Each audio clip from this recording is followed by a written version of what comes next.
Hi,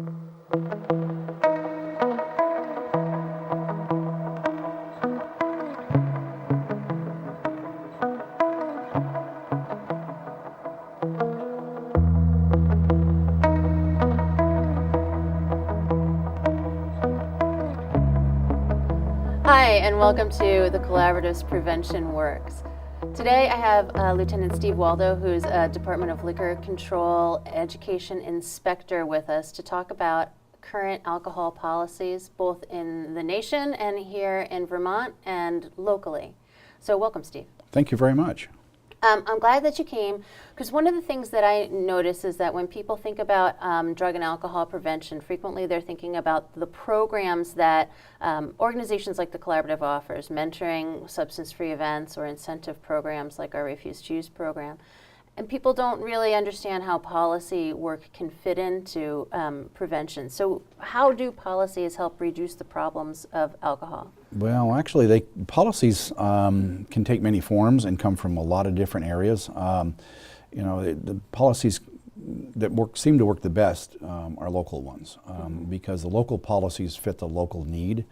And quite often in state government, we have people that look towards us and say, well, gee, shouldn't there be a regulation about this? And we say, well, it's an issue in your community, but it isn't necessarily an issue in other communities in the state. And then, of course, when you get into larger, when you talk about federal things, issues here in Vermont are certainly not like what's going on in Los Angeles or Miami or somewhere else.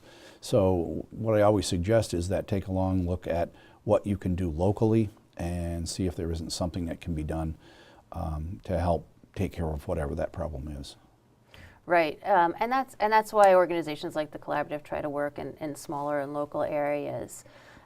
I do want to get that more global perspective about where we are with alcohol policies nationwide. So can you talk about why alcohol, since alcohol is a legal product, why can't it be sold like other legal products, like orange juice or something? Yeah, I get that question a lot. One of the problems we have with alcohol is it's a drug, and it causes a lot of harm. As a matter of fact, of all the drugs that are available to people legally and illegally, actually alcohol causes the most harm. So one would only wonder what would happen if we had no regulation, if anybody at any age could drink alcohol. There have been a lot of debates of late about, well, we need to teach people how to drink, and what we found in fact was that if you teach people how to drink at a younger age, they just become alcoholics much younger. That's like when people talk about the European model. Yeah, exactly. And I several years ago, I was at a national conference, and there was a gentleman from London at the conference, and I had a chance to talk with him. And I said, I'm so glad you could be here so I could, kind of pick your brain and figure out how you've solved this problem. Everybody talks about the European model. And he had this funny look on his face, and he said, I don't think you understand. He said, I'm here to learn from you how you fixed your problems, because ours are much greater. And that started a discussion between he and I about some of the terrible things that are happening in Europe and how they're trying to get a handle on things. And what a lot of people don't realize is England, we tend to take a lot of our policies and attitudes from England. They've actually deregulated most of the alcohol industry over there, only to find out things are in much greater chaos than ever before. Right. More people are drinking at a very younger age. They're seeing kids show up in emergency rooms with cirrhosis of the liver at age 13, which is not something that should be happening at that age. No. It's a much older kind of disease. Yeah. So, when you look around the world, the United States is always looked on as a leader, but what happens is the way we grow up in our country is very different than the way someone would grow up in, say, Italy or in Germany or France or whatever. And the social attitudes are very, very different. So if we say, well, we'll just make the same laws here that they have in Europe, well, that maybe it's not such a great idea. Yeah. So what does a good alcohol regulation or regulatory system look like? Well, what we try to do is, in Vermont and across the country, we try to strike a balance. We realize that alcohol is legal for people of age, and of course we've decided what that age should be. Right. A lot of people still discuss about, well, maybe the drinking age should be 18.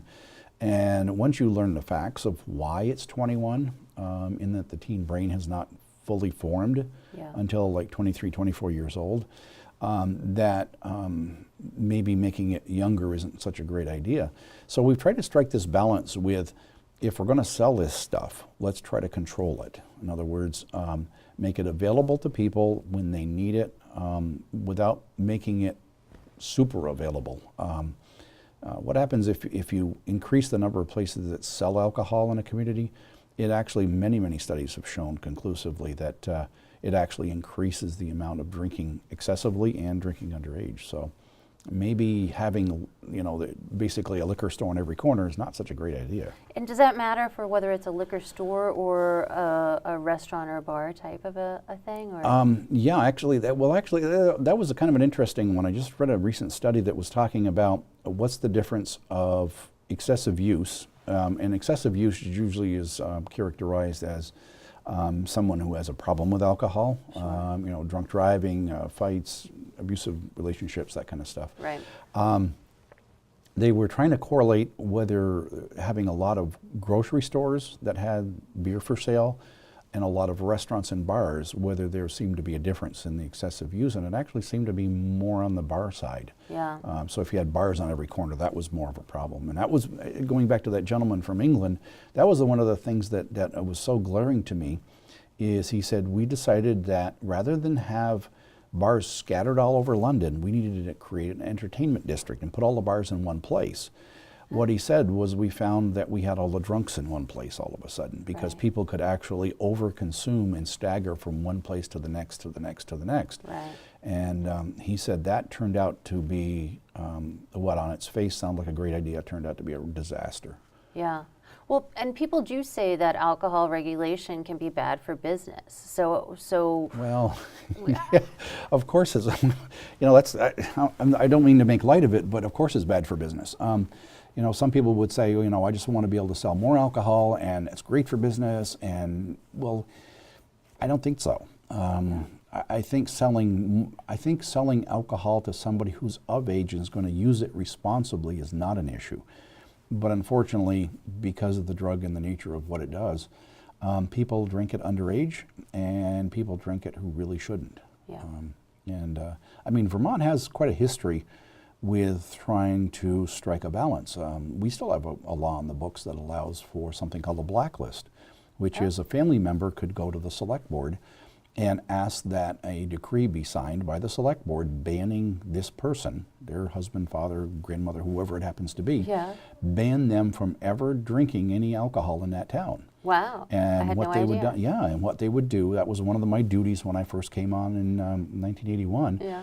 was to talk to the community, as far as, the community as in I went to all the stores and all the bars, and I would make sure that they understand that the select board have said this person's not supposed to be able to buy in your store, so please don't.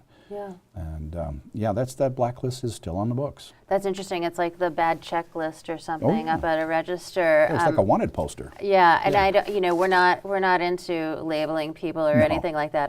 I had no idea that Yeah. would exist. What about hours of operation, as far as policy for hours of operation go? How does that affect? Actually, it affects it quite a bit. Vermont has, over the years, actually extended the hours of operation. Some of your viewers may actually remember a number of years ago when you couldn't buy any alcohol on Sunday. Right. And that was because of the blue laws. We didn't want people going drunk to church. That was the reason for it. But what has happened is, little by little by little, we've changed those laws. So now the hours of sale for a store are not 24/7. They're 6 a.m. to midnight, but it is 7 days a week. We used to not allow alcohol sales on election day. That harkens back to the 1800s, when Right. politicians politicians used to routinely purchase votes with drinks. But back then, it wasn't beer; it was whiskey. Yeah. There would be Wild West towns where you could vote at a table, and the table was full of drinks. And if you checkmarked your candidate, this table's candidate's box, then you got a shot of whiskey.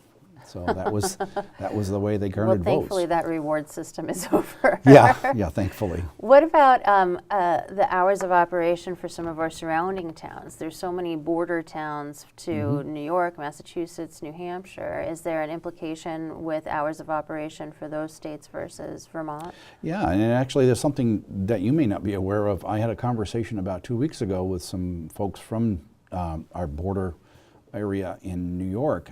Some of the people watching may remember back in the day where New York was open till 4 o'clock in the morning. It was an 18-year-old drinking age, and people from Vermont, high school students, would try to drive over to New York and party, and then try to drive back, and a lot of them didn't make it. Yeah. We lost a lot of teenagers. Back when I was growing up in Vermont, we lost some at our high school from fatal crashes from alcohol.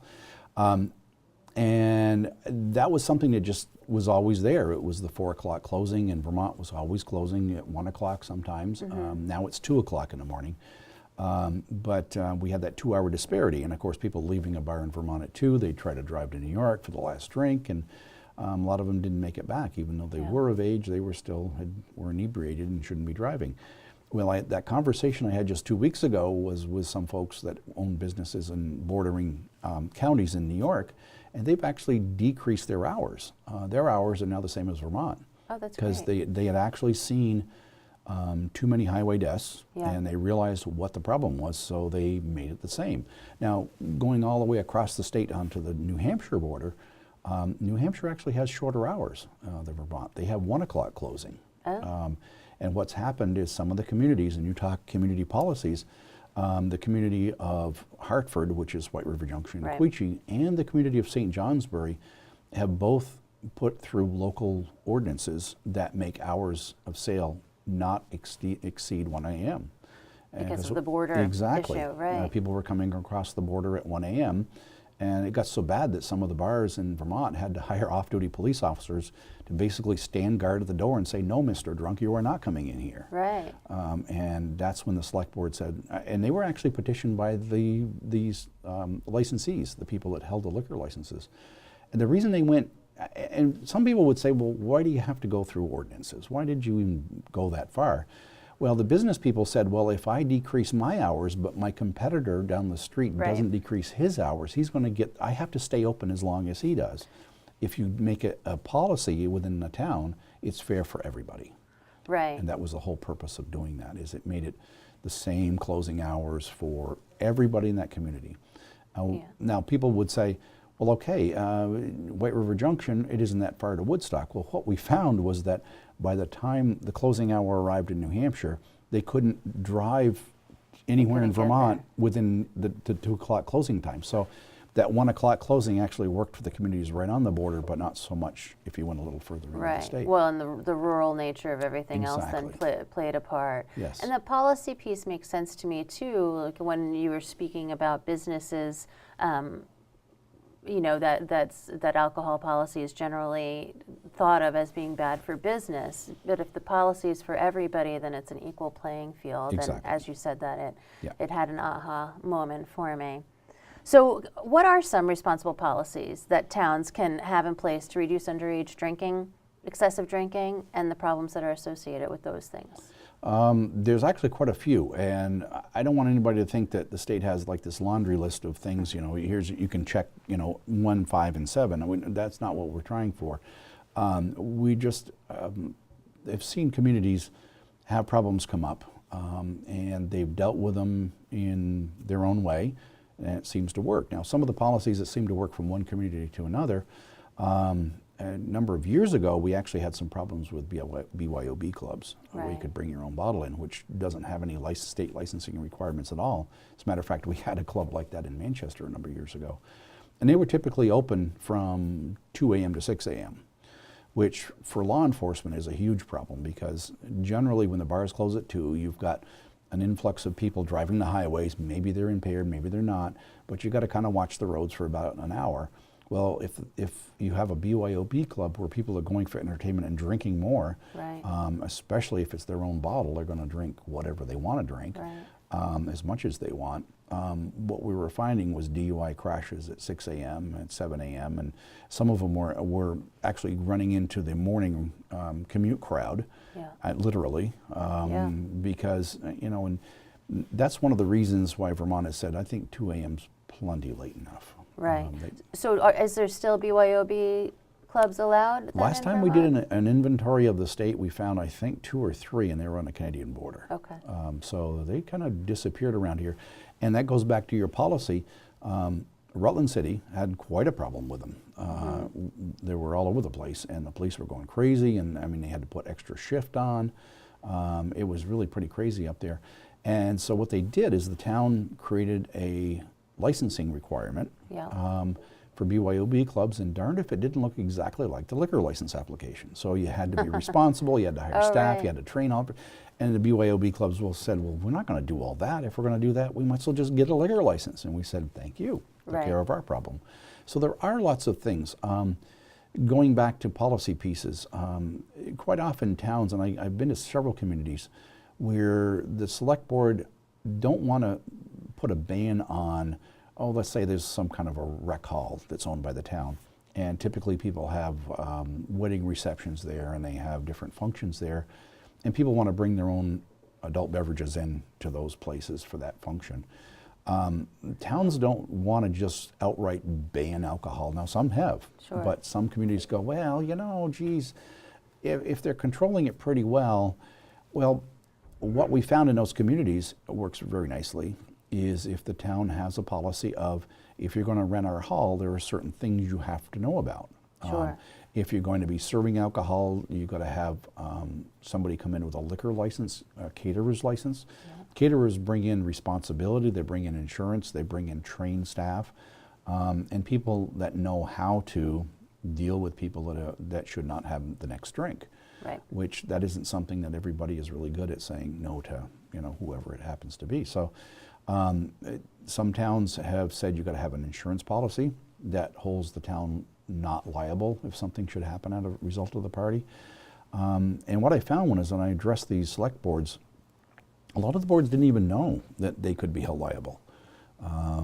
And although I have had, and I won't talk about which town it was, but I had one town that said, we don't care what the liability is. We're going to hold the town party every year, and that's because we've always have.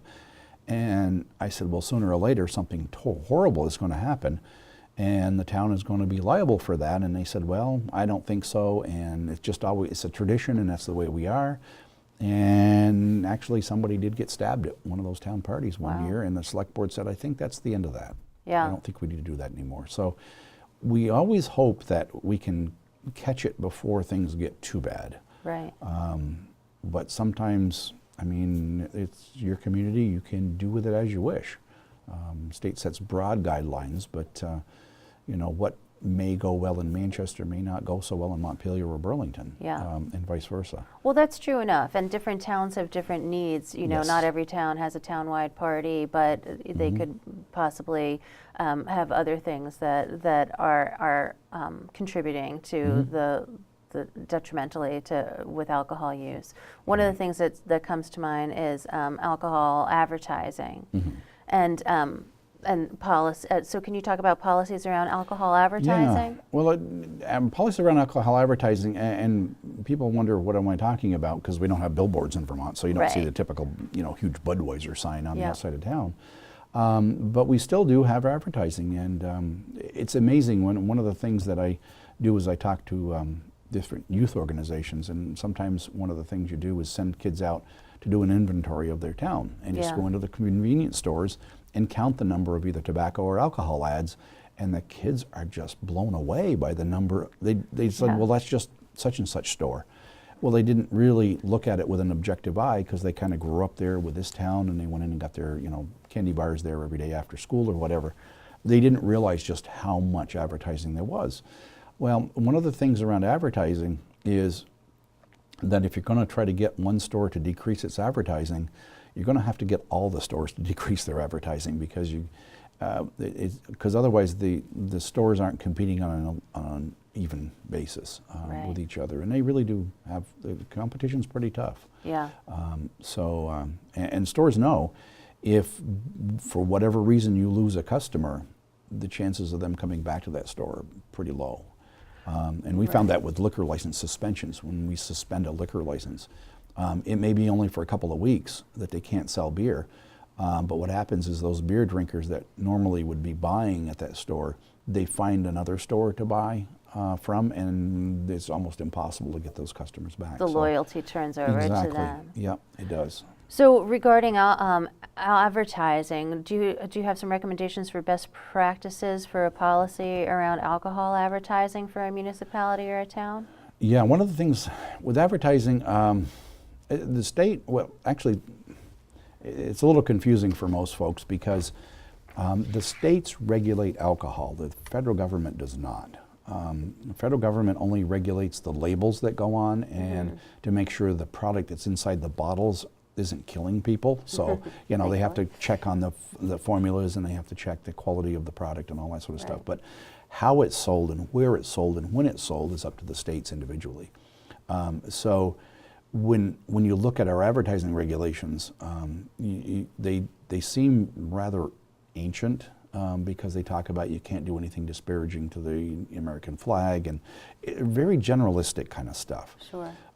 So as far as what can be displayed in a store or in a bar, that's kind of on a case-by-case basis. And our board does get requests from the big guys, you know, the nationals, saying we'd like to run this particular campaign in Vermont. And our commissioner or our board sit there and look at this campaign and go, no, that's not appropriate for Vermont. You know, maybe appropriate in New York City, but this is not New York City. So, a lot of these things are behind the scenes that you don't see. So how would a local board make a policy around advertising? Well, they can do such things as say that a location can only have a certain size sign. Yeah. And it can only be up for a certain period of time. It can't be up all the time. Can they have jurisdiction over what goes on inside of a store or just outside of the store? Okay. Absolutely. And I've been in front of many select boards over my years. And what I try to do is empower the select boards and let them know how much authority they really do have. Pretty much most boards just step back and say, well, that's the state, they deal with that. Well, when the liquor board was established back after we came out of Prohibition, it was a 3-member board.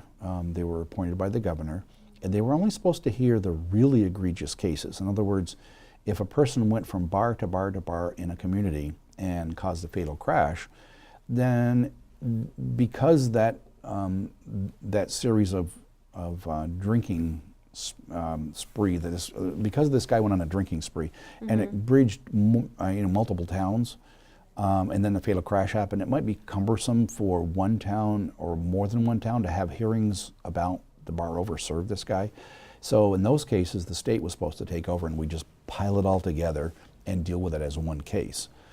That kind of makes sense. Another one that it was established for was if one of the board members had a family member who owned the bar. Well, that would be a little weird to be hearing about, well, that's my cousin's bar that we're talking about. So they'd have to recuse themselves, and that's another good case for the state. So when the liquor board was established, we were only supposed to have a few hearings at a time, and the board only meets, by law, they can only meet once a month. So and they typically have 6 hearings that they can deal with in one sitting. Well, if we have 100 reports coming into the state of things that people have done wrong, the math doesn't work. Yeah. So what it was supposed to be was the local communities were supposed to deal with their local problems, and only when it rose to the level where it was cumbersome for that local board. Well, over the years, the boards just backed off and backed off and backed off to where the state was doing everything, and the law didn't get changed. And we were stuck with the same rules that we had in 1934. Yeah. So they have increased the board to 5 members, but they did not increase the number of days we're allowed to sit. So it still puts everything back on the local select board. So when I meet with the select boards, I try to say, you have just as much authority as the state does. If you think a license needs to be suspended, have a hearing. Yeah. Suspend the liquor license. One of the simplest things a local board can do, and I just recently did a couple of trainings for select board members, was to let them know that liquor licenses in the state are year by year by year. So Right. they come up annually, they come up for renewal about this time of the year. The licenses are good until April 30th, and May 1st they start their new year. Select boards routinely sign off on these licenses in January, February, and early March. And I say, why are you just signing off? If you have a problem with a handful of places, whether they're stores, bars, restaurants, hotels, set those aside and make those people come in and talk to the board about what they're doing to correct their problems. Don't just sign off on these things. And that's a very, very simple thing for a board to do. Yeah. You know, make them bring a business plan in. You Right. know, how are you going to do this? So if all of the liquor licenses have to go in front of the select board at some point anyway, there's has to be a variety of things that a select board could do at that point. Oh, And lots. reasons why. Yeah. You know, Absolutely.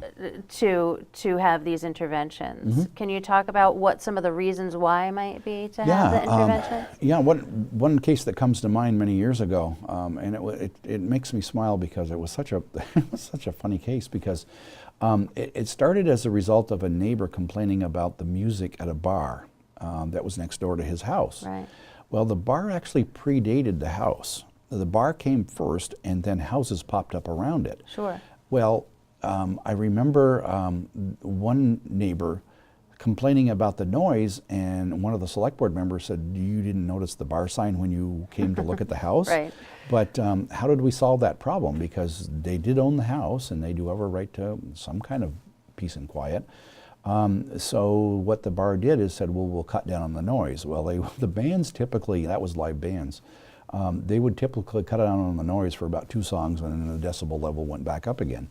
So the town actually said, okay, we're going to set a number, and this decibel level cannot be exceeded. And for the police chief, they actually bought him a dB meter, and Right. he would have to go out and take readings in the parking lot. And if there was a violation, then they'd bring the bar owner back in front of the bar. So that was something that fixed that problem. Sure.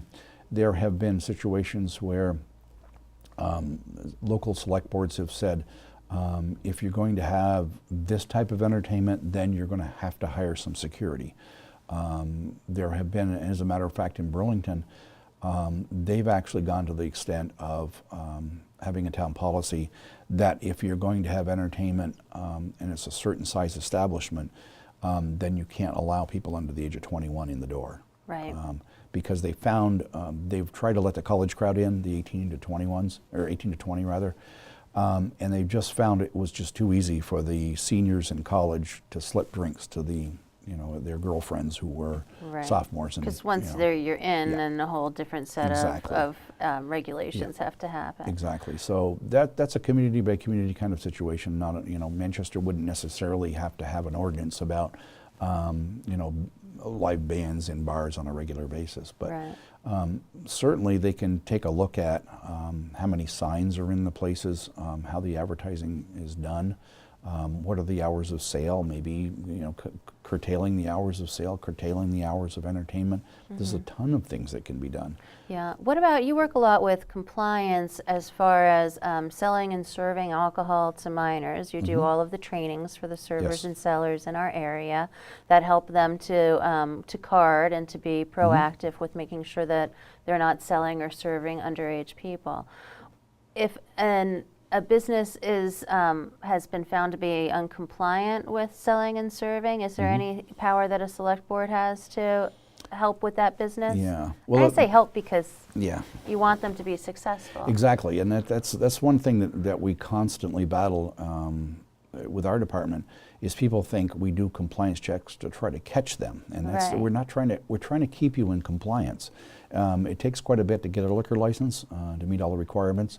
And once we get you licensed, we'd kind of like you to stay in business. I mean, it's kind of selfish on the state level. We get tax money Yeah. from people who sell alcohol. So putting them out of business is not going to help get Right. more tax money. It's a So- circle, yeah. Exactly. So what we try to do with compliance is to say, we're gonna send a young person in periodically, maybe once a year, once every 2 years, for either alcohol or tobacco, and we're going to see, do you in fact comply with the law? Now, I actually predate the compliance checks. We only started doing those in the late 1990s. And I have to admit, when that first came up, it was going to be just a one-time shot. Yeah. Because there was a conversation about, do stores, and it was only stores back then, do stores sell to underage people? And the answer was always no, of course they don't. They know better than that. Well, once in a while a kid will have a great fake ID and maybe he got a case of beer, maybe he got a 6-pack of beer. But it doesn't happen on a regular basis. So the idea came up, and this was around the country. They said, and it was actually started with tobacco, let's just try it. Let's hire a kid and send them in and see what happens. And oops, they did sell. Yeah. A lot of them. As a matter of fact, when I had my group of stores, we went out and had a significant number of sales. And the kids I was doing them with, and he said, you know, cigarettes may be a problem, but chew's even bigger problem, chewing tobacco. Right. So I went out and did, I think, 22 places, and 18 sold to the Wow. 17-year-old kid, and it was like, what the heck is this? Yeah. We actually went so far as to take 15-year-old kids out, and we still had sales. Wow. So we said there obviously needs to be more work done here to make the stores understand that you've got to check for ID if anybody looks young. And you've got to make sure you're not selling to somebody underage. So it started out with tobacco, it went to beer in the stores, and then rightfully so, several stores said, well, how come you're not checking the bars? Right. And the bars said, well, because we don't sell to kids. And they said, well, that's what we said too. So we started doing bars, and there were sales there as well. Yeah. So one of the newer things that we're working on, and it hasn't got to the point of actually penalizing anybody yet, because Vermont has we call it the slippery slope. Yeah. If your store, your bar sells to one of our underage people, you're going to get a fine, you're going to be required to have additional training, but we're going to come back in 60 days. And we're going to check and see if you failed that time. And if you fail again, the fine is enhanced, the suspension is longer, and then we're going to come back in another 60 days. And people say, well, geez, it looks like it takes a long time to get rid of a license. Well, this can happen in like 6 months. Yeah. I mean, it's one right after the other. And we actually have had places that failed 3 in a row. And generally, we don't have to close the place down. The owner usually has a sit down with his area liquor investigator, and they just realize this isn't working. Yeah, they It's want to be just not working. successful. They do. So the state gets to know when compliance hasn't passed, but do the local decision makers Absolutely. get to know too? Oh, absolutely. As a matter of fact, as just citizens can access our website, Yeah. it's open to the public. Right. Anybody can access it and see whether the store down the road got checked and if they checked for ID and whether they sold or not. And what are some of the supports that can be offered to those stores to lots of help things. them? Yeah, or Lots of or things, businesses. and that's where I come in. I do the training. Right. And one of the things that the state has always required is that the establishment, if they fail a compliance check, they have to go to training within the next 60 days.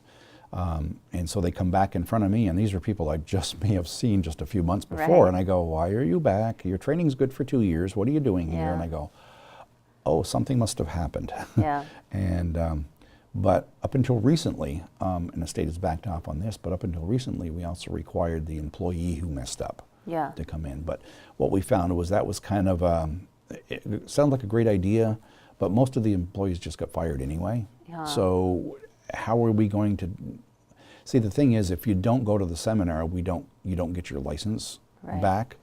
Well, if you fired the employee and they don't go to the class, How do you get your yeah, license yeah, back? you can't, Yeah. you know, so. That's a difficult Yeah. one. But that's one of the things we're working, and it's going to take some years, but we're working towards licensing cashiers and bartenders in the state, Right. where they'd have their own license, and that's not something new. There are a lot of states that already have that, Yeah. where you actually have a license to bartend. So if you mess up, you could actually, and it's kind of like losing your card You to lose work. your credentials. Yeah, you can't bartend now. And I know a lot of bartenders and servers who are very, very proud of the fact that at their credentials about how well they card and things like that, and haven't gotten Absolutely. into trouble with that. Yeah. And I want, before we do some wrap-up questions, I wanted to go back to the issue of when there's open air events and things like that in a town. and what sort of supports that a town can offer to where they know where there's going to be known alcohol use. If they already have some policies in place to have an event and they know that there'll be alcohol use, are there any supports, or what are the supports that can be offered for those types of events? Yeah, those are we always try to suggest a licensed caterer. That's our go-to answer. Because licensed caterers are trained by us, they're licensed by us. Almost every single one of them carries some kind of liability insurance policy. And you know you're going to get some responsible service when you hire a caterer, but caterers aren't cheap. So a lot of people go, well, I'll just go buy a keg at the store and, well, I'll do the serving myself. Well, one, are you going to card people who look young? Yeah. How are you going to serve this? I mean, how many glasses are they going to get? At what point do you say, okay, no more? So what we always tell the towns is that the open air events may not have been a problem in your community, but all it takes is one bad event and it can really, really crush a town. Sure. Especially if that property is town owned. Yeah. If it's in somebody's backyard, that's one thing, but if it's on the town green or in the town open area or the town park, and you know what, and a lot of towns have decided that, like the state parks don't allow kegs of beer. Right. They've just said that leads to nothing but bad. So they banned that a long time ago. Right. Because I remember years ago, our office asked all the liquor investigators to go to all their state parks and say, do you allow kegs? And every one of them said, absolutely not. So that kind of took care of that problem. But do towns allow them on their town greens, town parks? And it's not that kegs are bad. It's just that the whole attitude that comes with kegs is that it's a free-for-all and everybody's got a red cup, and it's crazy, and people get drunk that shouldn't, and people drink who aren't old enough, and bad things can come out of that. Yeah, I'm sure that there's a lot of issues around that. So how can we show community members, educate community members and show them and decision makers the benefits of these types of policies for the smaller communities? How could we show them? Yeah, what can we do to... That's a tough question. I'll let you think about it for a second. Yeah, I mean, we can show them, I can tell them what has worked in other communities. Sure. But I don't want to feel that people are boxed in, that they only can choose from column A or column B. I enjoy when people come up with innovative solutions to their own problems. But I always say when you're doing that, try to take a step back. Yeah. Because quite often they'll say, well, when old Joe has his, lawn days and flea market sale, we haven't had a problem in the past. Well, try to step back and say, what if that was somebody that you didn't know so well, and didn't have a track record? What would you want to do there? Right. And you don't want, whatever you do for policies, you want to, as we were talking earlier, you want to make sure it's fair for everybody, not specifically. So yeah, how do you do that? Actually, there's a lot of really good guides out there that the federal government comes out with that are results of lots and lots of studies. Okay. And then you can kind of start with those to see what works for you. That makes sense. What are some of the more innovative fixes that you've seen happen in communities for those small types of issues? Well, the one that comes to mind immediately is one that I've been working on for a while over in Brattleboro. And it comes out of something called the Responsible Retailing Forum, which is a very fancy title for businesses that got together to solve problems. The very first meeting that I went to, I was asked to go there because the group needed somebody from law enforcement. And there were several of us that were picked from around the country, and they wanted to know, how do you do compliance checks and what are the problems and all that sort of stuff. And the group in the room was comprised of the largest companies in the world. Walmart, CVS, Walgreens, Diageo, the world's largest liquor company, Anheuser-Busch, Miller Brewing, all these huge companies had said, and they initially came together around underage drinking, it's bad for business. And I said, well, I thought you guys wanted to sell to kids. And they go, no, we don't. It causes lawsuits and horrible things on the press. And no, we don't. Right. And we've seen that certain things seem to help our salespeople, not sell to kids. So we want to try to figure out how we can work together. Bring it fast forward to the most recent cases over in Brattleboro. We started a project over there where we brought in all the partners, and I got to admit the first couple of meetings were a little tense because in that room not only was I there, was the local representative from the Department of Health was there, the Community Coalition was there. Typically those three people sit together anyway, but what we don't usually have is a guy that owns several stores in town. He was there. The guy that owns one of the largest restaurants in town, he was there. The beer company that actually sells Miller Brewing products in the community, he was there. As I said, these people don't normally talk. Right. So what we tried to do as a group was come up with ways to assist the community, the stores and the bars, not sell to kids and not sell to drunk people. And we found that there were, actually got boiled down to, because of the national work that was done, boiled down to 8 different things. And they were simplistic things. Every time I would present this document to an owner of a store or a bar, they would look down through and I go, well, I'm already doing 1, 2, 3, 4. I'm already doing them all. Yeah. And I said, well, just swear that you're going to continue to do those. And I said, well, okay. But what it provided to those retail outlets, and I say retail, I don't mean just stores, I do mean also restaurants and bars, is that everybody in town, and everybody, because what we did initially is we put this thing together.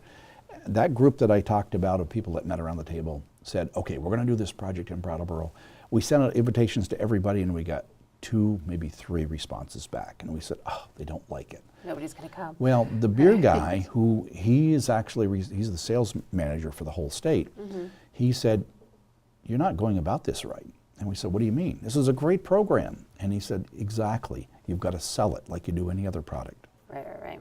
So he, you know, to make a long story short, he said, you need to go in and in 5 minutes tell the owner why this is important to them. And we went from 3 to, I think it was 47, just by myself and one of the beer salesmen walking in the door saying, we got this great program for you.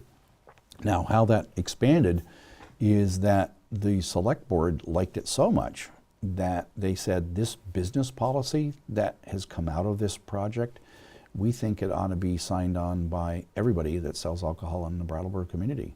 So that's a project that was extremely successful, and how we know it's successful is the compliance rate shot up. What happened was, as a part of this project, we were sending people that were of age but young looking that should have been carded in to just see if the places were carding, and it was free of charge and nobody got penalized if they messed up because the persons were of age.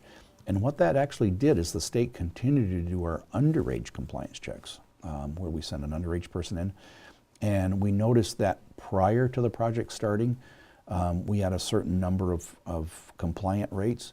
And once the project started, that jumped up to 100% compliance for the whole community. And once the project stopped, it went back down, but it didn't go all the way down to where we started. So there was some residual effects as a result of that. So that's something that's as a matter of fact, it works so well, it looks like it's going to be replicated around the country in several communities. That's really several great. Really large ones. It's a great example because you can tangibly see how it increases the health of the community. Absolutely. And it's an easy-ish fix once you've gotten your partners together, and very a creative fix also because it supports the businesses in doing what they want to do. It does. So that's a great example. Thank you. So I thank Lieutenant Steve Waldo from the Department of Liquor Control for being with us today for the Collaborative's Prevention Works. Thank you all for paying attention and being with us today.